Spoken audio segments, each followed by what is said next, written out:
नमस्ते. मी आज सर्वांची लोकप्रिय असणारी उन्हाळी भाजीची रेसिपी शेअर करणार आहे. ही भाजी खास करून उन्हाळ्यात खायचं कारण म्हणजे त्यात पाणी भरपूर असतं, शिवाय जास्त फायबर्स असल्यामुळे शरीराची उष्णता कमी करण्यास मदत होते.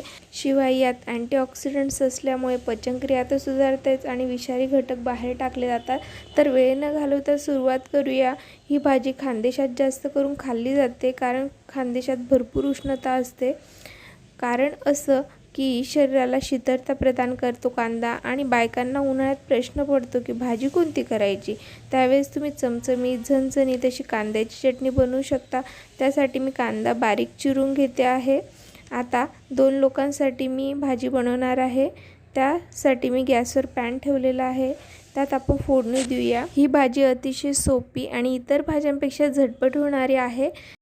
फोडणीसाठी पॅनमध्ये आता तेल घातलं आहे. त्यात जिरं मोहरी छान तडतडू द्यायची आहे. त्यानंतर आता मी लसूण घातलेला आहे. त्यात आता व्यवस्थित सर्व परतून घेऊया आपण. हे व्यवस्थित परतून झाल्यानंतर कढीपत्त्याचे मी 5-6 पानं घातलेले आहे. त्यानंतर कलरसाठी हळद घालते आहे. हे सर्व व्यवस्थित परतून घेऊ, म्हणजे आपल्या लसणाचा थोडा कलर चेंज होईल एवढं परतून घ्यायचं आहे. आणि त्यात जे बारीक चिरलेला कांदा आहे तो कांदा घालून व्यवस्थित परतून घ्यायचा आहे. म्हणजे आपल्याला जोपर्यंत परतवायचा आहे, जोपर्यंत आपल्या कांद्याला लाल गुलाबी कलर येईपर्यंत. ही भाजी जशी लागते तेवढीच बनवा, कारण ह्या दिवसात भाज्या लवकर खराब होतात. शिवाय कांदा आणि लसूण घातल्यामुळे तर खराब होतातच. पण जर तुम्हाला महिनाभर टिकणारी भाजी जी हवी असेल उन्हाळ्यामध्ये, तर त्याची लिंक मी डिस्क्रिप्शन बॉक्समध्ये दिलेली आहे. तरी ही कच्च्या कैरीच्या भाजीची रेसिपी देखील एकदा नक्की ट्राय करा तुम्ही. त्याचे आपल्या शरीराला खूप सारे फायदे आहेत.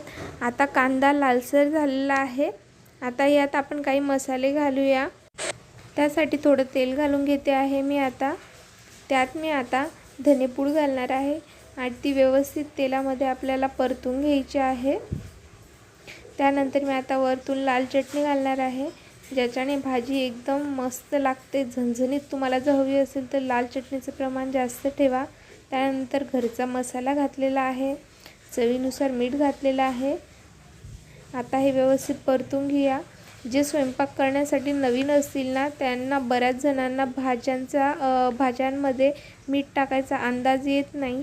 तर त्यावेळेस अशा बऱ्याच भाज्या असतात की ज्या दिसताना जास्त दिसतात पण शेवटी नंतर कमी होऊन जातात. तर त्यासाठी मीठ शेवटी टाका, म्हणजे अंदाज चुकणार नाही. भाजीतले मसाले आणि चटणी आता व्यवस्थित परतून झालेली आहे.